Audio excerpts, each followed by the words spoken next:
নমস্কার, অমৃত সুরলহরীতে সবাইকে স্বাগত জানাই। আমি সুপ্রিয়া। আজ আবার স্বামী বিবেকানন্দের দৃষ্টিতে শ্রী শ্রী মা সারদা দেবী এই প্রসঙ্গ নিয়ে আপনাদের সঙ্গে আলোচনা করতে এলাম। আজ আমরা শুনব মাতা পুত্রের অতি গভীর স্নেহ ও ভালোবাসার অনবদ্য মর্মস্পর্শী দুটি চিত্র, এবং আজ আরেকটি ঘটনা শুনব যে স্বামী বিবেকানন্দ কেন ঠাকুরের জন্মস্থান কামারপুকুরে যাননি। শ্রী শ্রী মা সারদা দেবী আত্মারামের কৌটো, যেটি ঠাকুরের অস্থিভস্য, সেই আত্মারামের কৌটো নিয়ে বেলুড় মঠে গিয়ে কি করেছিলেন, এই কয়েকটি ঘটনা আজ আমরা শুনব। গত কয়েকদিন ধরেই আমাদের স্বামী বিবেকানন্দের দৃষ্টিতে মা এই পর্বটি চলছে। নিশ্চয়ই আপনারা গতকালের পর্ব শুনেছেন। গতকাল আমরা দেখলাম বা শুনলাম যে স্বামীজি মায়ের কাছে যাওয়ার সময় বারে বারে গঙ্গার জল গায়ে দিতে বলতেন। গঙ্গার ঘোলা জল বারবার খাচ্ছেন, গঙ্গার জলে স্নান করছেন, কারণ বলছেন যে আমরা তো তিনি বলছেন যে আমাদের তো মন মার কাছে যাচ্ছি, ভয় করে। পূজার আসনে বসে সাধক যেমন অভীষ্ট দেবতাকে পূজা করার পূর্বে দেহ অন্তর শুদ্ধিকরণ করেন, স্বামীজিও সেরকম মায়ের কাছে যাওয়ার আগে করতেন। চলুন তাহলে আজকের পাঠে যাই এবারে। মাতা পুত্রের অতি গভীর স্নেহ ও ভালোবাসার আর এক ধরনের অনবদ্য মর্মস্পর্শী একটি চিত্র বলরামবাবুর এক ভ্রাতুষ্পুত্রের স্মৃতিচারণ উদ্ধার করে উপহার দিয়েছেন স্বামী নির্লেপানন্দ। স্বামীজির শেষ দিকের অসুখ।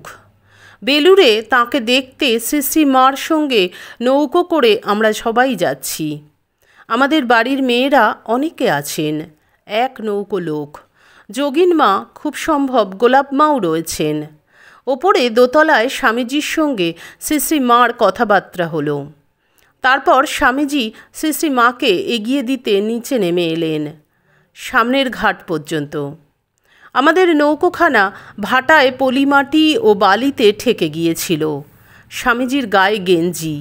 আমি তখন ছোট ছেলে, সব খবর জানি না, বুঝি না। আমার তো তাকে বেশ মনে হলো তিনি আমাদের একজনেরই মতন, বালকের মতোই মালকোচা এঁটে নিজেই শ্রী শ্রী মার নৌকো ঠেলে জলে ভাসিয়ে দিলেন। এই আমাদের তখন 12-13 বছরের একটি বালকের মতন স্বামীজি মালকোচা করে নৌকো ঠেলে জলে ভাসিয়ে দিলেন। সঙ্গে সঙ্গেই আর সব মহারাজরা যোগ দিলেন। মাঝিরাও ভাবিত হয়েছিল, এক নৌকা ভরা লোক কি করে ঠেলে জলে ভাসাবে। তাদের কাজটা স্বামীজি আগু বাড়িয়ে করে দিলেন। আরও মনে হচ্ছে যেন স্বামীজি শেষমেশ জয় শ্রী গুরু মহারাজজি কি জয় বা অপর একটা কিছু, জয় মহামায়ী কি জয় বলে নৌকাখানা ঠেলে দিলেন। আরও একটি ঘটনার বিবরণ এ প্রসঙ্গে দেওয়া যেতে পারে। 1889 সালের ফেব্রুয়ারি মাস। শ্রী শ্রী মা লক্ষ্মী দিদি, স্বামী যোগানন্দ, স্বামী শারদানন্দ, স্বামী অদ্ভুতানন্দ, স্বামী অভেদানন্দ মাস্টার মশাই প্রভৃতির সঙ্গে আটপুরে এসেছেন স্বামী প্রেমানন্দের পূর্বাশ্রমের বাড়িতে। স্বামীজি তখন সেখানেই ছিলেন। শ্রী শ্রী মাকে দেখেই স্বামীজি ঠিক যেন একটি শিশুতে রূপান্তরিত হয়ে গেলেন। স্বামীজির সেই অনাবিল আনন্দ প্রকাশের ঘটনাটিকে প্রত্যক্ষদর্শী লক্ষ্মী দিদি এইভাবে বর্ণনা করেছেন। শ্রী শ্রী মাকে পাইয়া স্বামীজির খুবই আনন্দ। ইতিমধ্যে আমাদের মালপত্র আসিয়া পড়ে। তন্মধ্যে সকলের বিছানার মোটটি বেশ একটু বড় ছিল। উহা নামানো মাত্রই স্বামীজি আনন্দ ভরে বালকের ন্যায় উহাকে ঘোড়া করিয়া উঠিয়া বসিলেন এবং হেট হেট করিয়া অঙ্গভঙ্গিসহ যেন দৌড়াইতে লাগিলেন। শ্রী শ্রী মাও ছেলের আনন্দ দেখিয়া হাসিতেছেন ও আনন্দ করিতেছেন। শ্রী শ্রী মা স্বামীজির গান শুনতে ভীষণ ভালোবাসতেন। 1890 খ্রিস্টাব্দে জুলাই মাসের মাঝামাঝি উত্তরাখণ্ডে ব্রজায় যাত্রা করার আগে গুরুভাই স্বামী অখণ্ডানন্দকে সঙ্গে নিয়ে স্বামীজি শ্রীমায়ের অনুমতি ও আশীর্বাদ লাভের জন্য তার কাছে যান। শ্রীমা তখন ঘুষুরিতে এক ভাড়া বাড়িতে ছিলেন। স্বামীজি সে সময় শ্রীমাকে ভূমিষ্ঠ প্রণিপাত করে তার সন্তোষ বিধানের জন্য ভক্তিমূলক গান গেয়ে শোনান। শ্রীমা স্বয়ং সে সম্পর্কে বলেছেন, নরেনের কি পঞ্চমেই সুর ছিল। আমেরিকা যাওয়ার আগে আমাকে গান শুনিয়ে গেল ঘুষুরির বাড়িতে। বলেছিল, মা, যদি মানুষ হয়ে ফিরতে পারি তবেই আবার আসব, নতুবা এই। আমি বললুম, সে কি? তখন বললে, না না, আপনার আশীর্বাদে শীঘ্রই আসব। অন্য একটি সূত্রে জানা যায়, শ্রীমা স্বামীজিকে সে এই সময় জিজ্ঞাসা করেছিলেন, বাবা, তোমার মাকে দেখে যাবে না? স্বামীজি উত্তর দিয়েছিলেন, মা, আপনিই আমার একমাত্র মা। একমাত্র মা কথাটি বিশেষ তাৎপর্যপূর্ণ। 1897 খ্রিস্টাব্দে রামকৃষ্ণ মিশনের প্রতিষ্ঠার পর মিশনের সাপ্তাহিক সভা সাধারণত বলরাম মন্দিরে রবিবার সন্ধ্যায় অনুষ্ঠিত হতো। বেশ কয়েকটি সভায় শ্রীমা স্বয়ং তার সঙ্গিনী ও অন্যান্য স্ত্রী ভক্তদের নিয়ে উপস্থিত ছিলেন। বিশেষ করে শ্রীমা উপস্থিত থাকলে তার আনন্দ বিধানের জন্য স্বামীজি গানের পর গান গাইতেন। শ্রী শ্রী মায়ের উপস্থিতি স্বামীজির হৃদয়ে যে আনন্দের হিল্লোল তুলত তার পরিচয় পাই নিচের এই ঘটনাটি থেকেও। একবার শ্যামা পূজার দিনে শ্রীমা বেলুর মঠে এসেছেন। এসে ঠাকুরঘরে গিয়ে আত্মারামের পুজোয় বসেছেন। পুজোয় বসে তার দুই চোখ থেকে দরদর ধারায় প্রেমাশ্রু ঝরতে থাকে, দুটি হাত কাঁপতে থাকে। বহুক্ষণ আত্মারামকে হৃদয়ে ধারণ করে থাকেন। পরবর্তী ঘটনার বর্ণনা প্রত্যক্ষদর্শী আশুতোষ মিত্র দিয়েছেন এইভাবে, তাহার এই আত্মস্থ হইবার সংবাদ বৈদ্যুতিক গতিতে মঠবাসীদিগের মধ্যে প্রচারিত হইয়া গেল। ফলে সকলে আনন্দে অধীর হইয়া নিম্নে বৃক্ষতলে সমবেত হইয়া খোল করতাল সহকারে গাহিতে ও নৃত্য করিতে থাকিলেন। সকলে একত্রিত এক তানে প্রাণ মাতাইয়া এবং নিজেরাও মাতিয়া গাহিতেছেন। বাবা সঙ্গে খেলে মা নেবে কোলে, আয় সবাই মিলে ডাকি জয় মা বলে।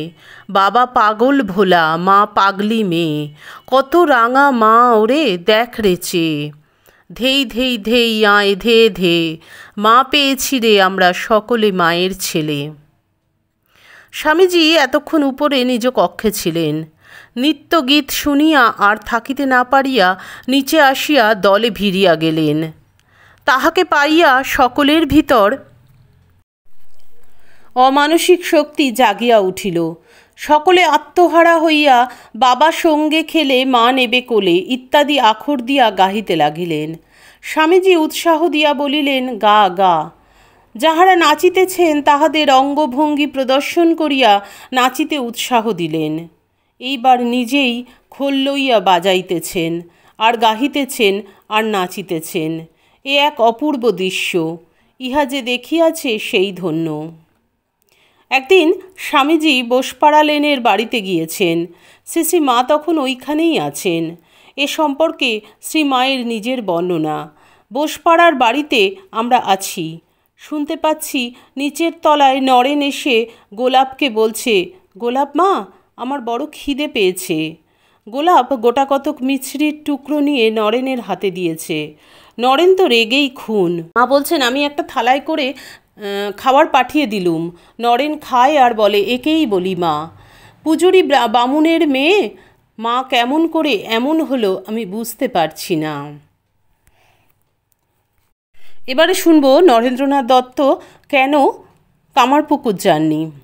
স্বামীজি কেন কোনোদিনও কামারপুকুরে যাননি। স্বামী গম্ভীরানন্দের মতে শ্রী মা অন্যান্য গুরুভাইদের সঙ্গেই স্বামীজি আটপুরে গিয়েছিলেন। স্বামীজির 4 এবং 21 ফেব্রুয়ারি 1889 তারিখের চিঠি দুটি থেকে জানা যায় যে স্বামীজি তখন কামারপুকুর যাওয়ার পথে আটপুর গিয়েছিলেন, কিন্তু অত্যন্ত জ্বর ও কলেরার মতো ভেদবমি হওয়ায় অসুস্থ শরীর নিয়ে স্বামীজিকে কামারপুকুর যাওয়া স্থগিত রেখে বরানগর মঠে ফিরে আসতে হয়। ওই যাত্রার সঙ্গী স্বামী অভেদানন্দের আত্মজীবনীতে এ সম্পর্কে বর্ণনা দেখে এবং স্বামীজির 21শে ফেব্রুয়ারি 1889 তারিখের চিঠিটিতে কামারপুকুর যাওয়া সম্পর্কে অস্পষ্টতা দেখে স্বামী গম্ভীরানন্দ লিখেছেন, আমরা অনুমান করিলাম অসুখ লইয়াই স্বামীজি কামারপুকুরে গিয়াছিলেন। যুগনায়ক বিবেকানন্দ প্রথম খণ্ড 3য় সংস্করণ পৃষ্ঠা 251-তে আছে এটি। অবশ্য ওই যাত্রার অপর সঙ্গী মাস্টারমশাই স্মৃতি অনুসারে স্বামীজি কামারপুকুর যাননি। মাস্টারমশাইয়ের বক্তব্যটি শ্রী মায়ের সেবক স্বামী শারদেশানন্দ কথিত শ্রী মায়ের জবানিতেও সমর্থিত হয়। স্বামী শারদেশানন্দ বলেছেন, আমার উপস্থিতিতে স্বামী কেশবানন্দ একদিন শ্রী মাকে জিজ্ঞাসা করেছিলেন স্বামীজি কামারপুকুরে এসেছিলেন কি না। উত্তরে মা বললেন, না, নরেনের কামারপুকুরে আসা হয়নি। 2 বার আসতে চেয়েছিল, কিন্তু 2 বারই হয়নি। প্রথমবার আটপুর পর্যন্ত এসেছিল। সেখানে বাবুরামের মা শিলন মাছের ডিম দিয়ে একটি তরকারি করেছিলেন ওদের জন্য। সেটা খেয়ে নরেনের পেট খারাপ হয়। এত বেশি হয় যে আটপুর থেকে কলকাতা ফিরে যেতে হয় তাকে। আরেকবার কামারপুকুর যাওয়ার পথে বিষ্ণুপুর পর্যন্ত এসে সেখানে রাত্রি বাস করেছিল। যাত্রার আগে কলকাতা থেকে একটা জরুরি টেলিগ্রাম পেয়ে নরেনকে তক্ষুনি কলকাতায় চলে আসতে হয়। কামারপুকুর আসা আর হলো না নরেনের। সব শুনে কেশবানন্দ স্বামী মাকে বললেন, আসলে ঠাকুর চাননি যে স্বামীজি কামারপুকুরে আসেন। কলকাতার ছেলে স্বামীজি, কামারপুকুরে তার কষ্ট হবে, তাই ঠাকুর তাকে আসতে দেননি। মা বললেন, কি জানি বাবা। তাহলে আমরা আজকে শুনলাম স্বামীজি মাকে পেলে কতটা খুশি হতেন, মায়ের উপস্থিতি স্বামীজির হৃদয়ে কতটা আনন্দের হিল্লোল তুলত। মা বেলুর মঠে গিয়ে ঠাকুরের আত্মারামের কৌটো নিয়ে কী করেছিলেন এবং স্বামীজি কেন কামারপুকুরে যাননি, এই সমস্ত ঘটনা আজকে শুনলাম। স্বামী বিবেকানন্দের দৃষ্টিতে মা 5ম পর্ব। আশা করি আপনাদের সকলের খুব ভালো লাগলো। ভালো লাগলে প্রতিদিনের মতন লাইক, কমেন্ট, শেয়ার করবেন। যারা চ্যানেলটি সাবস্ক্রাইব করেছেন তাদেরকে অসংখ্য ধন্যবাদ। যারা আমাদের এই চ্যানেলের নতুন বন্ধু তাদের কাছে অনুরোধ রইল চ্যানেলটি সাবস্ক্রাইব করে পাশের বেল আইকনটি ক্লিক করে রাখবেন। তাহলে আমি যখনই কোনো ভিডিও আপলোড করব আপনারা তার নোটিফিকেশান সবার আগে পেয়ে যাবেন। ঠাকুর মায়ের কৃপায় আপনারা সকলে খুব ভালো থাকুন, সুস্থ থাকুন, সকলের মঙ্গল হোক, সকলের ভালো হোক। দিব্যত্রয়ীর চরণে আভূমি লুণ্ঠিত প্রণাম জানিয়ে আজকের ভিডিও আমি এখানেই শেষ করছি। আবার আপনাদের সঙ্গে দেখা হবে আগামীকাল এর পরের অংশ নিয়ে। হরি ওম তৎসৎ। শ্রীরামকৃষ্ণ অর্পণমস্তু।